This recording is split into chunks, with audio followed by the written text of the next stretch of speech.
Introducing your host for the night, Lily FitzGibbon!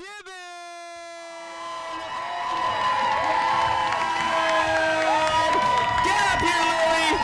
Get on up! Walk up that stage! Woo!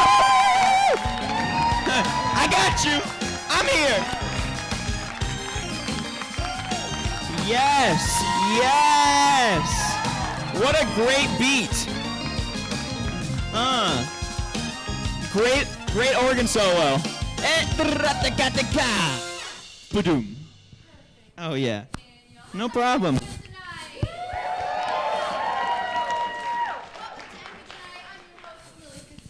Woo!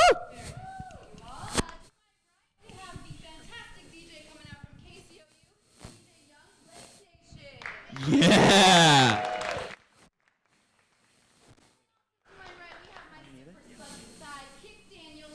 Woo! Hey. Hey, Lily. Lily. Unmute your microphone. No one heard a thing. Well, darn nabbit. Let's start. Hey, how are you doing? No, I'm kidding. All right. Well, guys, we have a great show prepared for you tonight. Later, we'll have Mizzou Quidditch Vice President Gabby Polar joining us. Very exciting. And then we'll also have Alternative Breaks Director of International Service, Emily Hankins, joining us. Very neat. Woo! And then to top the night off, we'll have music from Austin Jones and the Boot Heel Boys. Very wangy. But before we get to all that good stuff, let's talk about some news. The world is a little different since I last saw you all in October, isn't it? Just a little bit different. There's a new J.K. Rowling movie. Kanye West canceled his St. Pablo tour, and we have a new president-elect. An outbreak of the mumps, which is so exciting. I think that's so exciting. Woo! Woo-hoo!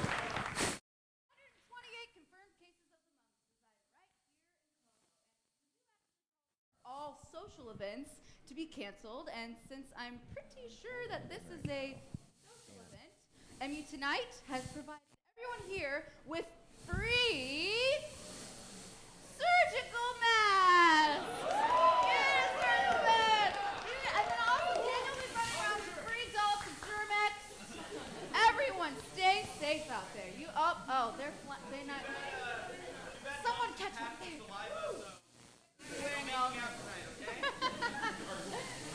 Oh, stay clean, everybody, please. I don't want to see any mumpy necks. Thank you. Okay. In entertainment news, A&E and the TV show Duck Dynasty, in a New York Times article, the family was quoted saying, "We decided as a family for this upcoming season to be the final chapter of the Duck Dynasty series."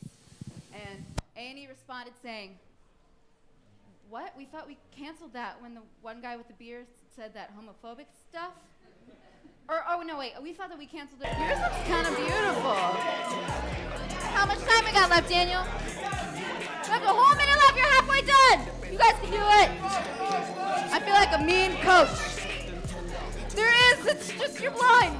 When the other guy with the beard said that racist stuff, but oh well, I guess. Good riddance? Who knows? In other news, Oxford Dictionary kicked off Word of the Year season by announcing their pick for this year, post-truth. Yep, somehow that's what they picked. The word is defined as relating to or denoting circumstances in which objective facts are less influential in shaping public opinion that appeals to emotion and personal belief, or more commonly known as lying. You know, that thing that Donald Trump helped to win the election, you know. Pew, pew, pew. I sure did. Thanks, Daniel. Speaking of the presidency, according to CBS, many Indiana and Kentucky residents have protested Vice President-elect Mike Pence's anti-Planned Parenthood stances by donating over $20,000 to the organization in his name. I know. For each donation, Pence will receive a thank you certificate from the organization. And coming to Mike Pence's defense, Donald Trump tweeted, Tremendous VP Mike Pence would never donate to such a terrible org. Shameful how many people use and abuse the tremendous First Amendment for protest. Maybe we should take it away? My cabinet will be the best cabinet. I know the best people. Settlement for Trump U is a good business move. Apologize to him now. Crooked and overrated Planned Parenthood. Sad. Can't believe those 140 characters. Wow, insane how he does it. Recently, 2 bald eagles were found trapped in a sewer drain in Florida. That's actually true. While some Americans are calling this a metaphor for our nation's current state, I think this is just Florida being Florida. The state has a history of finding things in places that they shouldn't be. You know, eagles in a sewer drain, alligators in swimming pools, and Jeb Bush in the presidential election, you know? Please clap.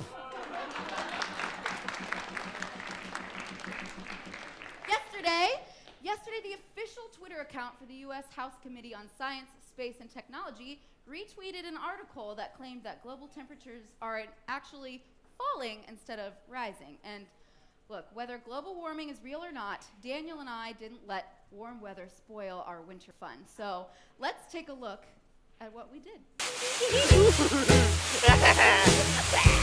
Daniel, you have such good form! Well, don't call me a cool guy for nothing.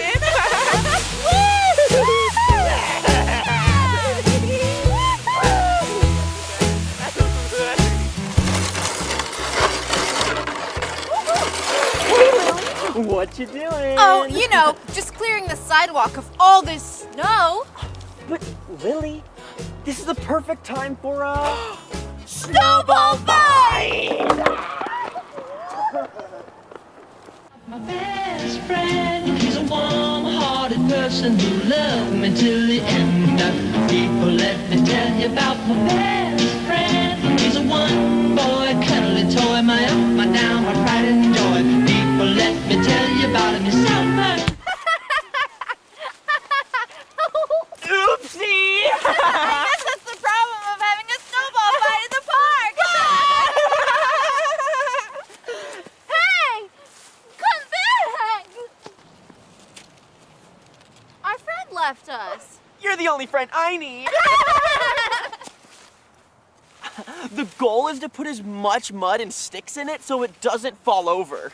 Ooh, we have to make sure that we put the snowman in the shade because, as you know, if we leave him out in the sun too long, he'll melt. What a completely correct and valid point, Lily. And the final touch.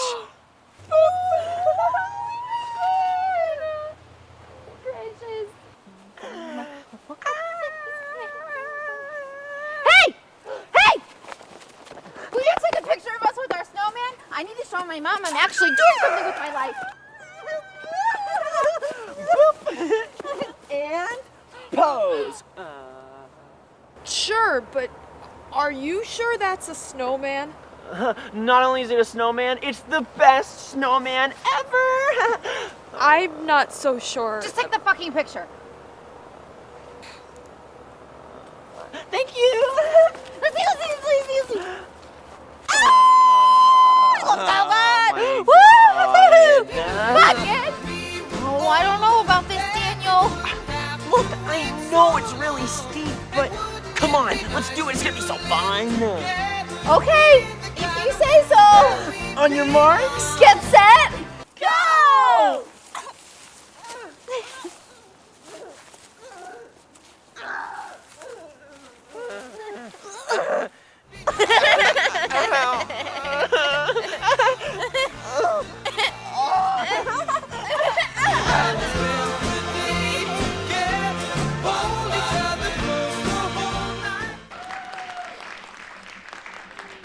What a snowy day, wasn't it, Daniel?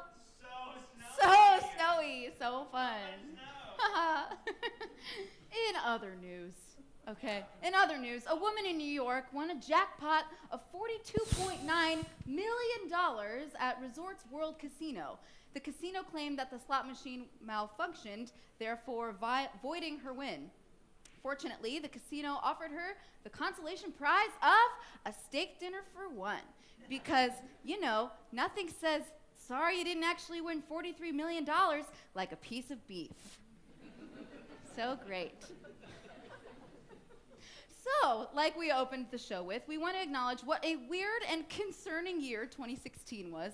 Not only did a lot change, but we also lost a lot. We said goodbye to David Bowie, Alan Rickman, Prince, and many others this year. I know, it was hard. Here are a couple other big things that we had to say goodbye to this year. The gun emoji. It's a hard one. Walmart Express, also known as Small Mart. I'm sorry, I'm like, oh, sorry. We said goodbye to love. I'm still not over it. Can we just go to the next slide? Civil Thanksgiving dinners, thanks to the election. Thank you very much. And we also said goodbye to hope.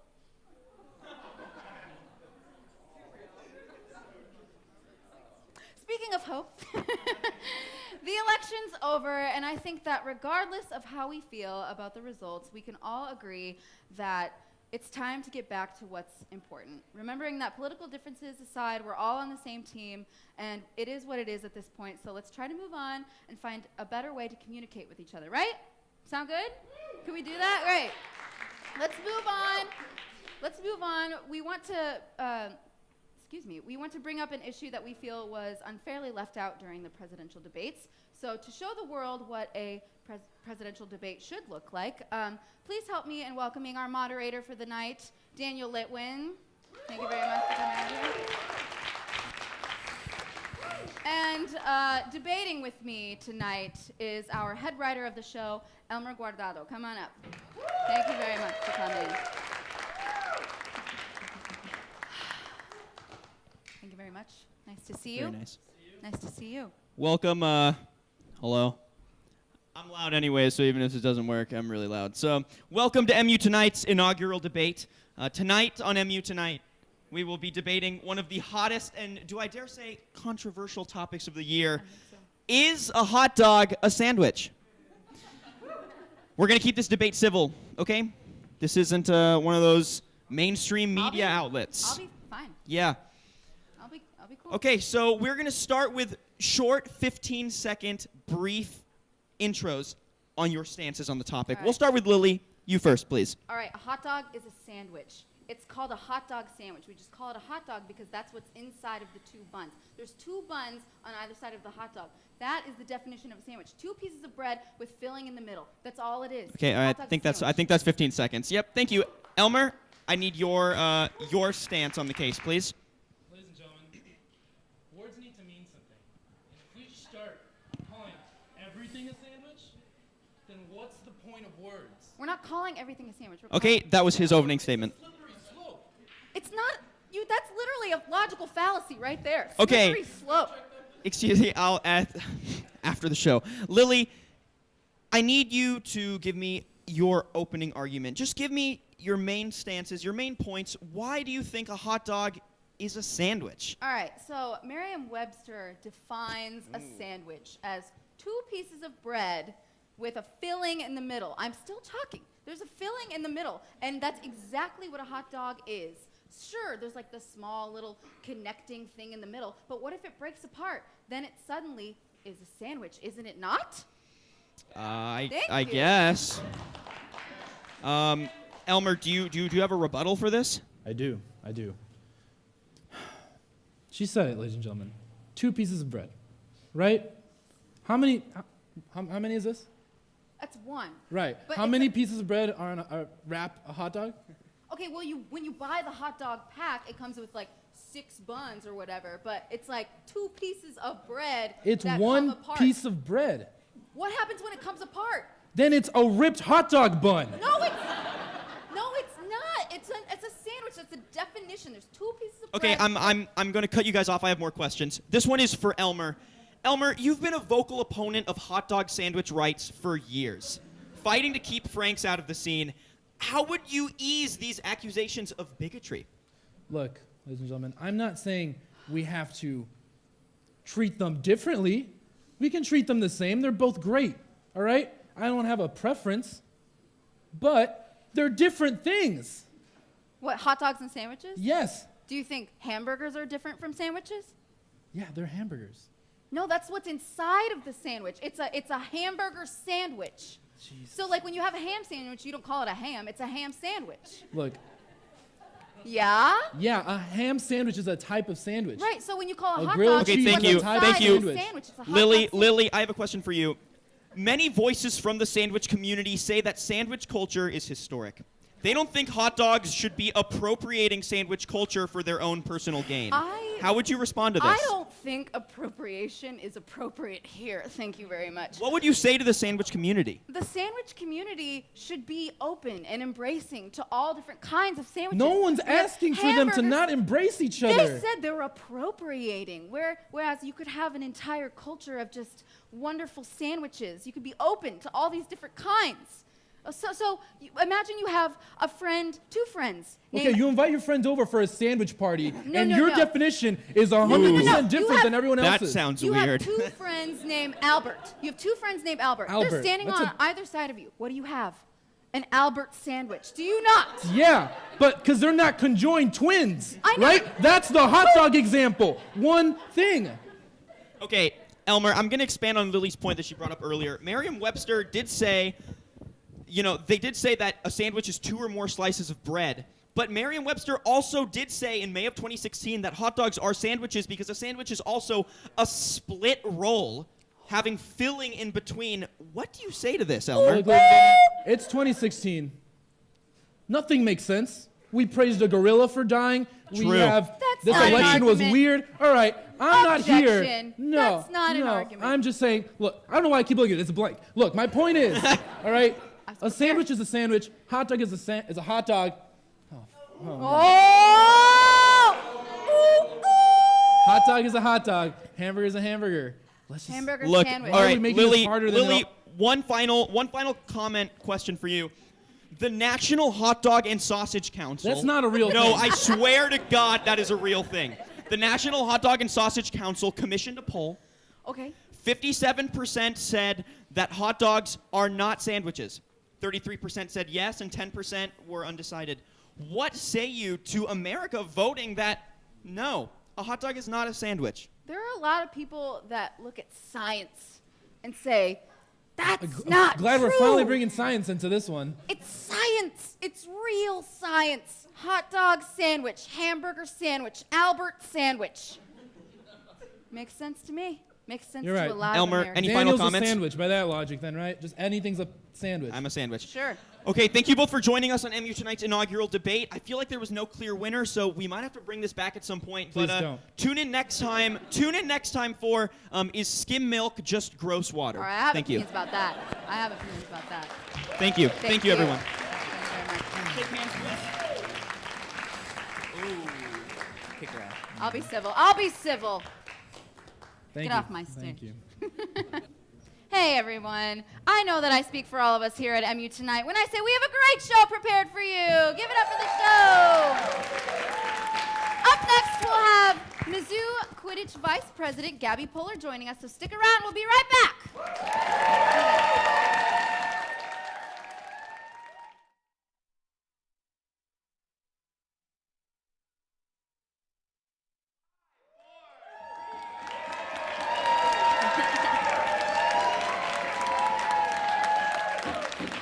Hello, welcome back to MU tonight. Now, I know that last debate was pretty heated, so we want your guys' input and everyone at home too watching, maybe if there's any of you.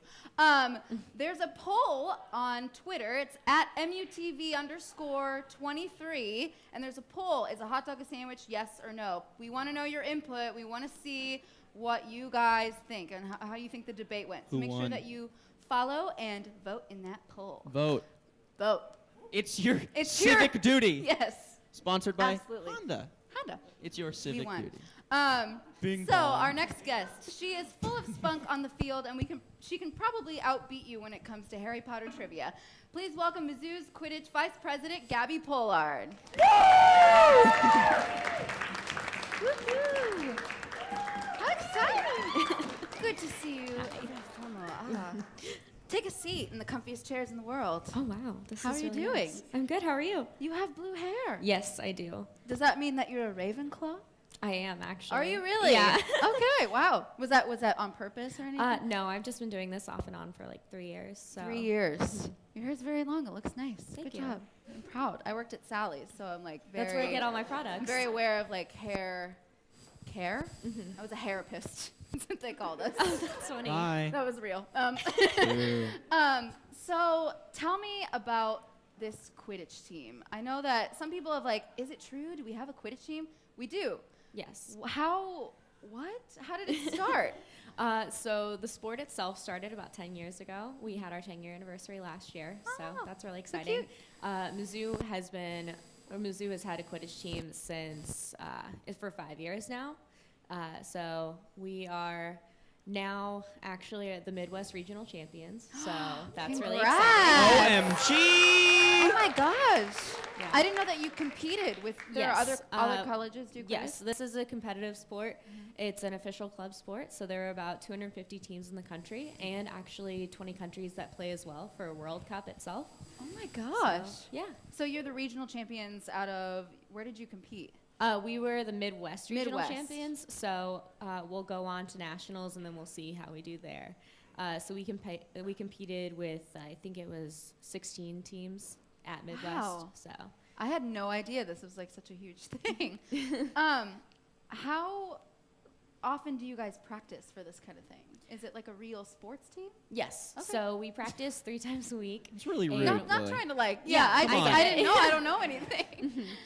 So we practice 3 times a week, and we usually practice almost year-round. Wow. So in the summers and in the winter, we have our breaks, and so everybody goes off home and everything like that. But we still have fantasy tournaments, so we can play with people from all over the country, which kind of keeps your athleticism up whenever you're Yeah. eating too much. Yeah.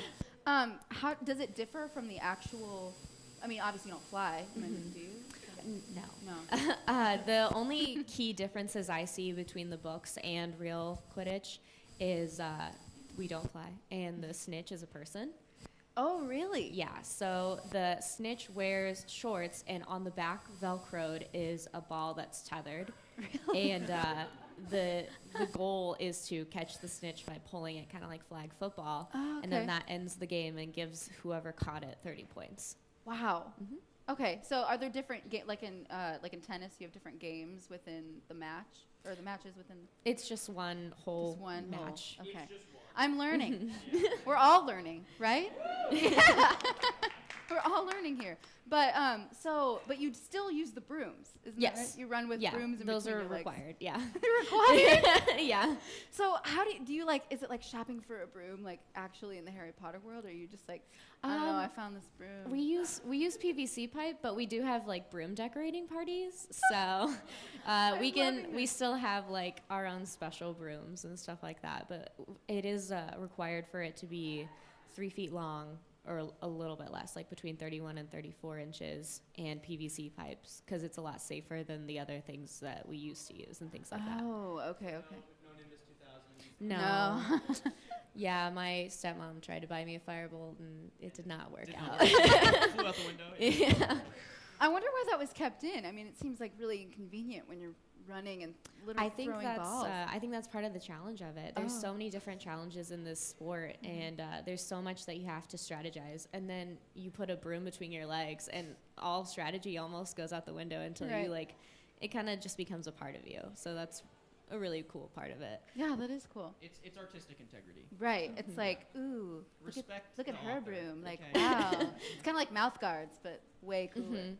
Not at all like mouth guard. Well, you can I customize mean, them. it kind of is like mouth guards. I've Thank seen you. some with like fangs. They're like really pink or so. Yeah, they're like fangs, like you were saying. Come on. Come on. Sorry. You can personalize those. Well, I'm assuming you know a lot about Harry Potter then, since you play the I do, sport. yeah.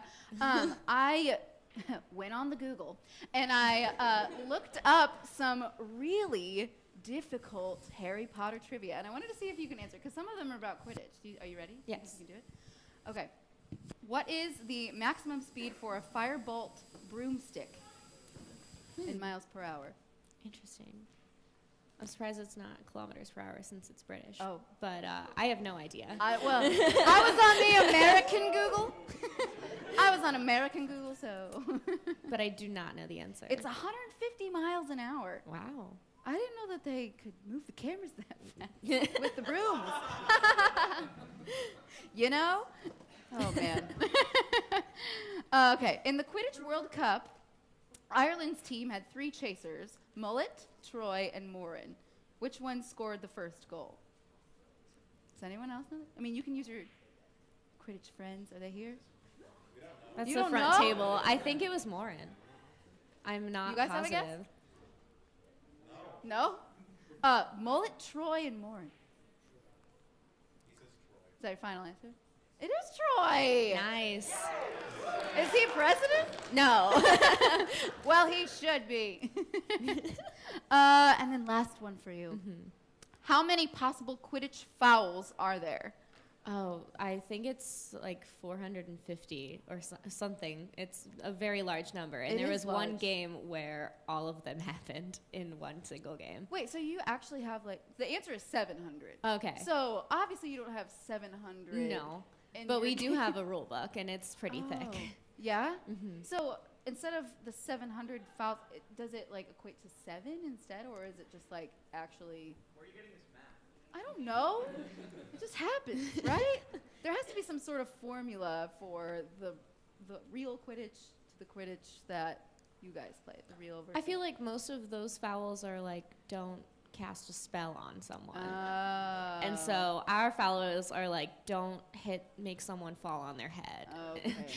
That makes a lot more sense. Yeah. We're learning. We're learning here. Thank you so much for being here, Thank you so Gabby. much. Give it up for Gabby. When we come back, we'll be chatting with Emily Hankins, so stay tuned.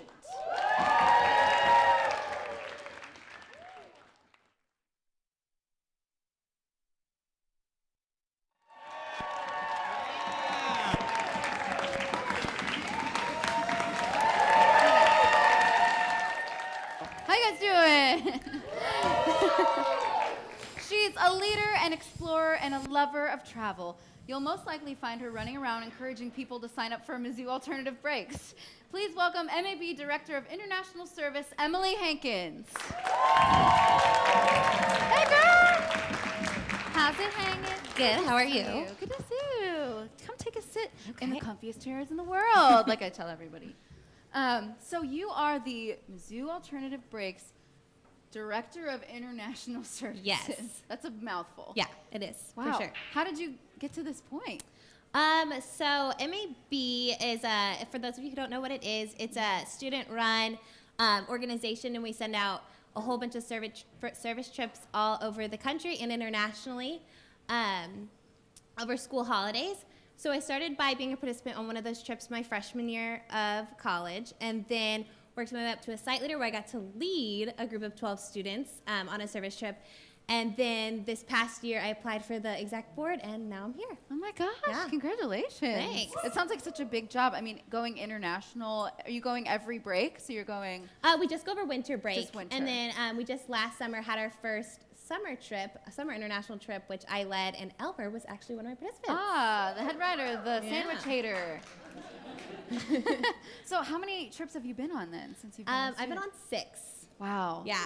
That's a lot of, Quite a few. where's your favorite place that you've been? I think the Dominican Republic, which is where I went over the summer. Yeah. But I've also been to Denver, Colorado, which I really liked. I've been to Atlanta, been to Nicaragua, so Oh my gosh. all over the no, place. no big deal. Yeah, Just no been all big. over the world. Yeah, no, it's That's great. such a cool. So is international? Is that a new addition to the MAB program? or is It's it- newer. We've been around for like 5 years now. Okay. Yeah, we send about 5 trips. We'll send 5 trips this winter, so. That's so cool. Yeah. So when you went to the Dominican Republic, did you have any trouble with language barriers or anything like that? A little bit. It's Yeah. definitely tricky.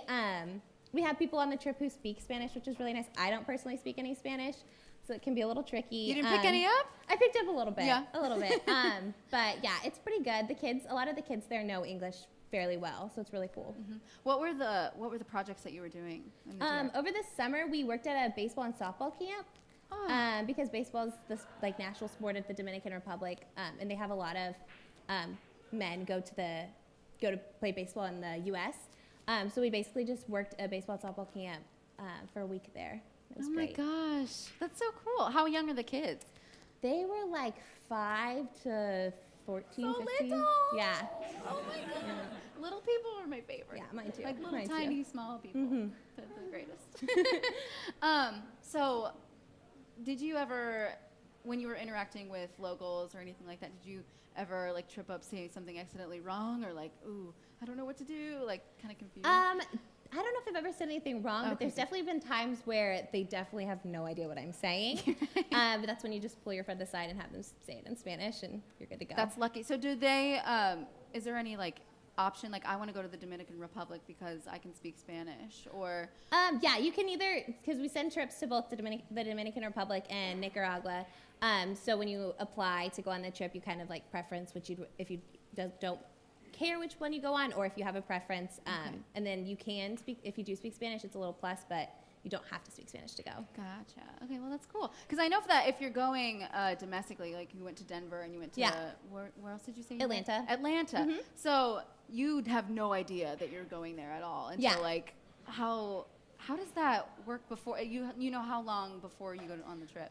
It depends on what season you go on. So like those are spring, so people went over spring break. And you meet the other participants on your trip and your site leader in like November. So you they tell you at that meeting where you're going, what you're doing, and then you spend like half of second semester educating yourself and learning what you're doing and how to. Oh my gosh, wow, that's a lot of training. Yeah. Is there like specific tasks that you have to learn how to do in order to go on the trip? Not really. It's a lot of awkward icebreakers and getting to know people on your trip, and then just educating yourself on your different surface focus that you'll be working with. So. Yeah. So what made you get involved with MAB in the first place? What made you want to apply? My older sister goes to Mizzou and she did MAB. And so she kind of forced me to apply a little bit in the beginning. But I applied to go on an international trip the winter of my freshman year because the requirements at the time were you had to either be a past MAB site leader, a Spanish major or minor, or an education major, and I'm elementary education. Oh, wow. So it fit me perfectly. Yeah. Yeah, just being with those Elementary kids. education, more small people. Yeah. Yeah. They're adorable. Okay, so for MU Tonight, we usually like Facebook and Twitter stalk our guests so we can like dig up some dirt on you. Okay. But we found nothing. You are like squeaky clean on Wow. social media. I was so disappointed. We have, well, not disappointed. You have a great social media. Very MAB. It was like, come apply. And I was like, oh, she's perfect. Like, I can't find anything. Even with our student body president, we found his like car was wrapped and Wow. and I'm sorry to disappoint. No, it's okay. It was really sweet going through your Twitter. I think we have some of your tweets. Oh, good. It was just you saw a shooting Oh, star and you good. forgot to make a wish. I was like, oh, I wanted to favorite it, but it was from 2014. Yeah. And I didn't want to be that creepy. So I wouldn't have But, minded. yeah, I mean, we have more. Oh, We have good, more. good. There's nothing better than sitting next to my mom at church because she scratches your back and plays with your hair the whole service. It's great. It really is great. That's amazing. Right. That's so sweet. Right.